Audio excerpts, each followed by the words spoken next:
Welcome back from that break. Talking about Nigerian headline inflation is a bone of discussion for today, and I have Dr.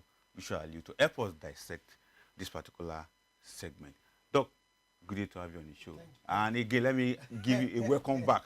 Or will I say Happy New Year? No, thank you very much. All right. So it's been a while that you've been on the market. Yes. But let's start talking about Nigerian inflation. What has been your own assessment of the inflation? From January to now, we have had different figures coming out. But for you, how do you view those figures, and how do you interpret them going forward? Physically, when you look at the trends in inflation, you realize that the figures keep on dropping, especially after the rebasing exercise. It's good to know that additional bundles of goods added to the basket of survey, and that addition brought about changes in modalities, which is normal in trying to get a frequency at which a core inflation is established and headline inflation is also established. So it is convenient for now to be in September after rigorous monetary and fiscal adjustment, and after rigorous unorthodox approach to checking prices. At the end of the day, we are at 18.02%, which is good compared to year on year, where we have 34.84% in last year, 2024. So looking at that, looking at the component involved, looking at the contribution of sectors, and looking at the food inflation too, which has also drastically reduced from above 39.84% to present 16.87%, which is also very attractive, and we are expecting consumers to continue to have additional value to their income, because when prices drop, alternative goods that are disposable also increases. Interesting. Yeah. But for many Nigerians who are watching us right now, their question is that even though we are seeing it dropping in the figures, but the reality is quite different. But I won't go into that now, but let's first discuss and simplify the technicality around these inflation figures in Nigeria. Yeah. And for you, how do you place all these figures coming, and how do you see government policy shaping and reshaping some of these figures, particularly policy changes that we expect that will help the inflation to become something that of reality Nigerians can really feel good about the inflation of Nigeria?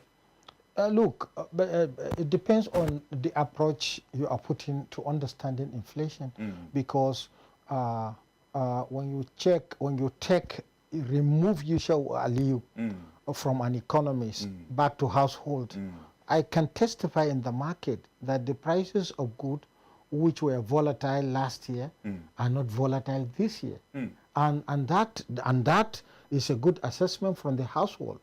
As an economist too, when I look at the measures and also I see the GDP growth and I see the contribution of especially the financial sector, as well as the performance of our currency, we are putting an additional value. But however, core inflation always try to exclude what is called volatility, and that is why a common household that is not experience enough in understanding what core inflation is all about, because of the exclusion of volatility. Exactly. The inflation is still hitting for two reasons. One, the monetary policy rate at 27%. If you check, the central bank has taken a very long time without adjusting the MPR, which also did not respond to the interest rate that is applicable in general term in the financial market. And that is why most of the goods that are manufactured, you realize that their prices are not going down in relative to food that is produced, because of the forces that are used to put pressure on the prices. Classical economists, mostly, when we take away the monetaries, they always try to look at the perspective on inflation on a general increase in general price level. And it is different to different households for two reasons. Household A has a different income. Household B has also a different income. household A has a different passion, and household B also has different passion. Exactly. And even in management, the effective demand, and those who are also behind the income. All these contribute to the welfare of citizens. And that is why today you find that most of the households, definitely in terms of staple food, everybody has witnessed. In terms of agri-produce good, even the perishable good, we have also seen drastic reduction. But when you check, even in the component of food, when you check the meat industry, it's still high. Exactly. Because the associated cost, the variable cost associated to the farming technique that does not change, and that is why the prices will still remain high. But we are hoping that the central bank is using all the parameters at its disposal to check the price index. It is also important for the central bank also to encourage the fiscal authorities to check on orthodox approach to bring in these prices down. Exactly. And now you have just mentioned one other aspect that, you know, there is no way you want to discuss inflation without mentioning these two, the monetary policy aspect and the fiscal policy aspect. But let's start with the fiscal policy aspect. From your own understanding of those fiscal policies of the current government, how effective have they been in terms of tackling inflation in Nigeria? It has not. The fiscal authorities have done significantly well. You know, last year, tariffs were removed, import tariffs, and the removal has assisted in bringing prices down because all component of agriculture, I can testify it because I was at the Ministry of Finance. I went to IDEX office and I have facilitated the importation of certain equipment which were duty free, and that has contributed to the production cost associated with the milling process.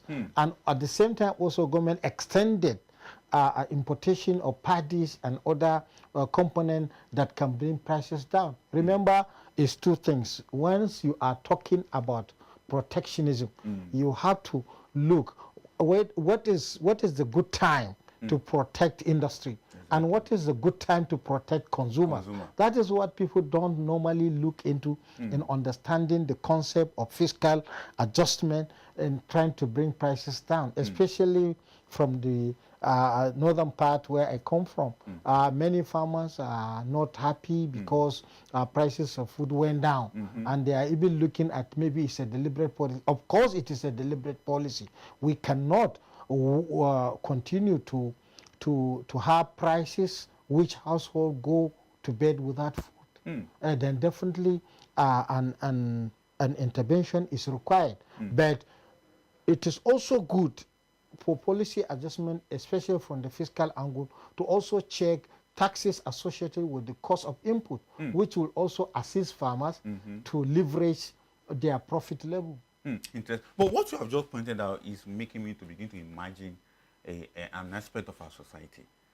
What am I trying to say is that majority of Nigerians find it difficult to understand some of these policies of government. Just like you rightly pointed out, there are times we need to protect industry. Yeah. There are times we need to protect consumer. Yeah. But in the midst of this, people are still finding it difficult to understand some of this government policy as a way of protectionism. In your own way or your own understanding of all that is happening, how best can we ensure that our people really understand this government policy? You make example of the farmers who are angry that after doing all the farming, after buying all the insecticide and all the fertilizer, now the food prices have crashed. They are not making more profit as they made last year. But they are forgetting that, on the other hand, is a means of also ensuring that citizens eat. But for you, what is the missing link in terms of passing this information right to Nigerians to understand this government policy? Comprehensive policy direction. You look at the two opposite parameters. You look at the cost input, and you look at the price, and you look at the income. Once you are able to stabilize prices of cost of production, then you now leverage. Remember, Adam Smith always says, it's not out of a benevolence of a baker that you are eating bread. Exactly. It is out of selfish motive of making profit. That's why you are eating bread. So these producers, either from the agri or manufacturing, they always want to make abnormal profit, not even normal profit. It is a natural desire of investors but what they don't know is that if by definition perfect monopoly, perfect market, when you look at all these concepts, you are free to go, you are free to go out. I, as a buyer, I'm free to buy, I'm also free not to. Right. But in the first instance, artificiality was created. Exactly. We have signed agreement with World Trade Organization. Nigerians should understand. Exactly. We are members of we are members of ECOWAS. So without free trade, even the fertilizer, you cannot get it. If we are saying that we are buying food and other nations are dumping their food production, and then we are taking out our labor in the price of getting those goods produced.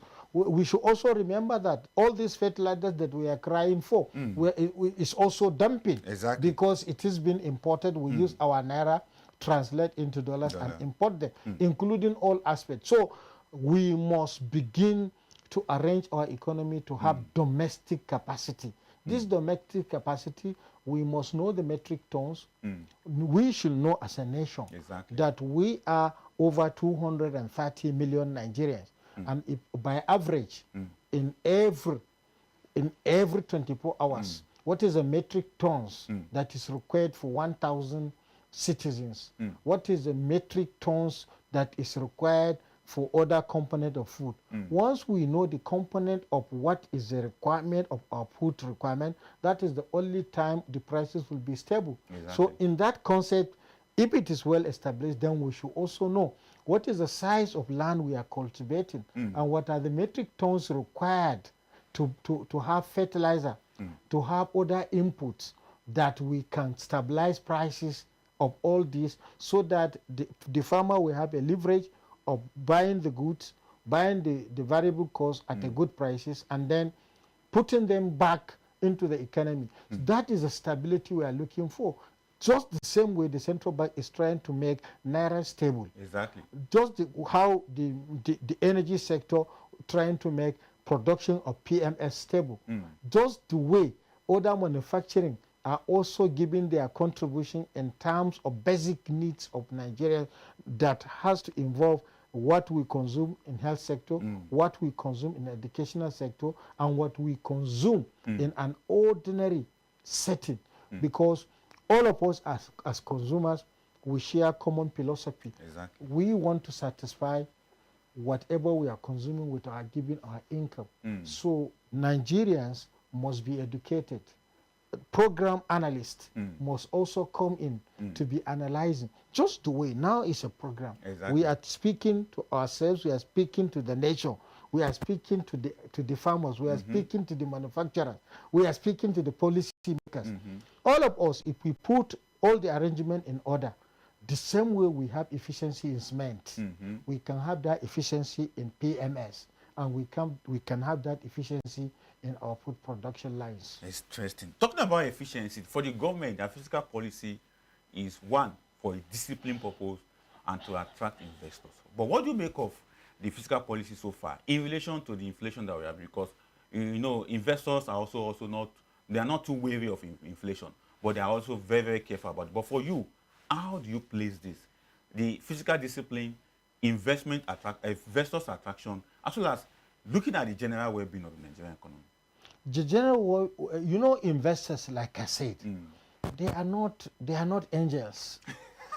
Do you understand? They are not saints. They are not saints. Exactly. What the investors, the first thing they look is how healthy the economic environment is, how healthy the investment is, and that will attract. That is safe from that angle. But what is more fundamental in trying to make production line works with investors is to regulate rate of interest, and also to using tax also to do certain incentives to producers. And with the new tax reform in place, there are a lot of exemptions.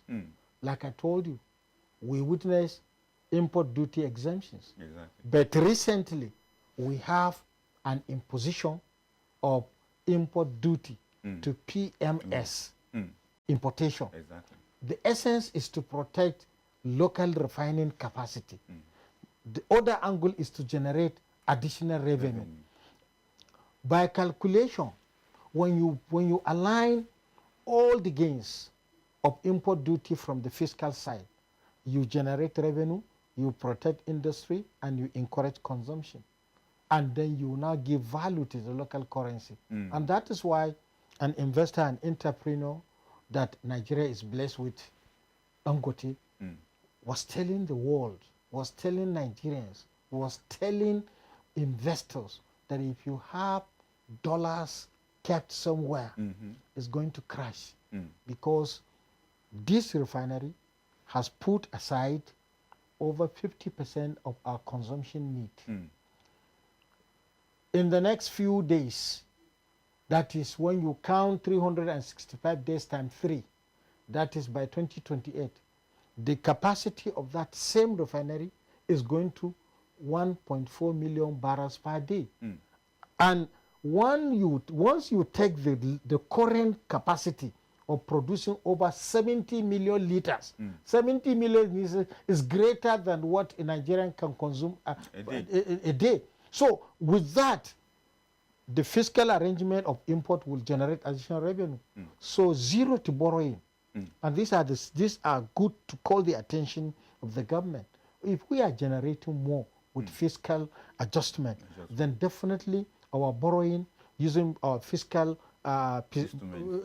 instrument must be looked carefully, because the essence of additional revenue is to stop you from going for additional burden to the existing revenue. But there's a question tag to that, because from the body language of the government, it seems that the more revenue they are generating, the more burden of development need, the more burden of infrastructure need that is coming their way. As if the revenue generation is not meeting up with their demands. Is that the reason why they are going for loans? No. You see, the volatility of our exchange rate management has prompted a lot of instability.